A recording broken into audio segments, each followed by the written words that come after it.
Saudi প্রবাসীদের জন্য বিশাল একটি সুখবর। আপনারা হয়তো যারা সৌদি আরবে পুরাতন প্রবাসী আছেন অনেকেই জানেন যে কোম্পানি কিন্তু আমাদেরকে রুম দিয়ে থাকে।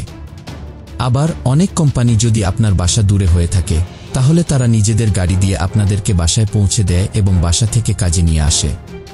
তাদের কোম্পানি কিন্তু কর্মীদের জন্য ব্যক্তিগত কিছু গাড়ি রাখে। আবার অনেক কোম্পানি আছে যেখানে টাকার জায়গা নেই, কোনো গাড়ি নেই বা কোনো খাবারের ব্যবস্থা নেই। এরকম অনেক কোম্পানি কিন্তু আছে।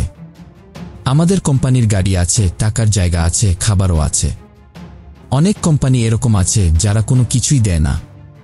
তো এখানে বলা হয়েছে সকল কোম্পানি তাদের কর্মীদেরকে অবশ্যই টাকার জায়গা দিতে হবে। যদি কোনো কোম্পানি তাদের কর্মীদেরকে টাকার জায়গা দিতে ব্যর্থ হয় তাহলে তার স্যালারির সাথে সেই কর্মী যে রুমে থাকে ওই রুমের ভাড়া স্যালারির সাথে যুক্ত করে তাকে প্রতি মাসে পরিশোধ করতে হবে। এবং সেই কর্মীর বাসা যদি অনেক দূরে হয়, সে যদি গাড়ি দিয়ে যাতায়াত করে তাহলে তার গাড়ি ভাড়াও তার কোম্পানিকে দিতে হবে।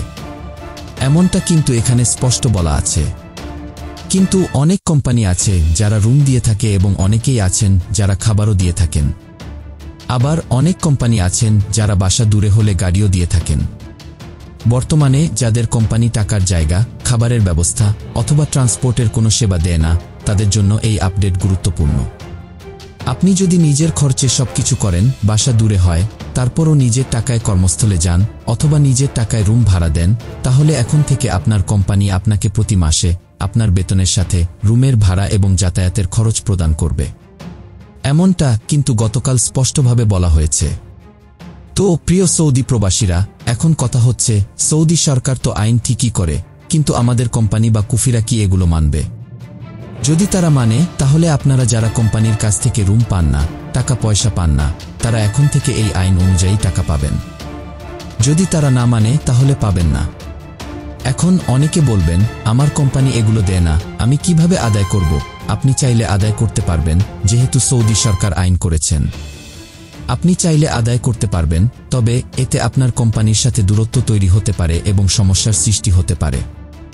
আপনার কোম্পানি কখনোই চাইবে না আপনাকে এখানে রাখার জন্য, কিন্তু আপনি চাইলে জোর করে আদায় করতে পারবেন। আপনারা হয়তো জানেন জোর করে আদায় করলে এর ফল কিন্তু আমাদের জন্য ভালো হবে না। তো সেক্ষেত্রে এখন আপনারা বিবেচনা করবেন আপনারা কি কোম্পানির কাছ থেকে জোর করে এগুলো নিবেন নাকি কোম্পানি আপনাকে ইচ্ছে করে দেবে। যদি কোম্পানি ইচ্ছে করে না দেয় তাহলে আপনি যদি এখানে থাকতে চান আপনাকে এভাবেই থাকতে হবে। তো এই ছিল আজকের গুরুত্বপূর্ণ একটি আপডেট তথ্য। ভিডিওটি সর্বোচ্চ শেয়ার করুন এবং আশেপাশের সকল সৌদি প্রবাসীদের জানিয়ে দেওয়ার চেষ্টা করুন। ভালো থাকুন, সুস্থ থাকুন।